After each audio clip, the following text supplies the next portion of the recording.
எல்லாரும் நல்லா இருக்கீங்களா? குடும்பத்துல என்ன செய்யுது ஏது செய்யுதுன்னு தெரியாம திகைப்பா இருக்கீங்களா?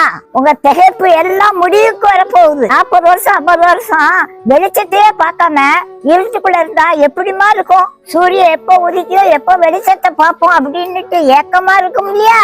உங்க ஏக்கம் எல்லாம் முடிவுக்கு வருதுங்க. இருளுல இருந்த ஜனங்க பெரிய வெளிச்சத்தை கண்டாங்களாம். அந்த பெரிய வெளிச்சம் என்னன்னு தெரியுமா உங்களுக்கு? அதுதாங்க இயேசு பாலன் பிறந்த கிறிஸ்துமஸ். அந்த பெரிய வெளிச்சத்தால உங்க குடும்பத்துல என்ன செய்யணும் ஏது செய்யணும் தெளிவா முடிவு எடுத்தீங்க. கண் மஞ்சி நீங்க செஞ்ச தவறெல்லாம் இனிமேல் செய்ய மாட்டீங்க. ஏசப்பாவே உங்களுக்கு நித்திய வெளிச்சமா இருக்காங்க. உங்க துக்க நாட்கள் இன்னையோட முடிஞ்சு போச்சுங்க. நீங்க யாரா இருந்தாலும் பரவாயில்ல, இந்த கிறிஸ்துமஸ சந்தோஷமா கொண்டாடுங்க. இனிமேல் உங்க வாழ்க்கையில இருள் இல்ல, வெளிச்சம் தான். அப்புறம் ஏங்க கவலைப்படுவீங்க? சந்தோஷமா இருங்க.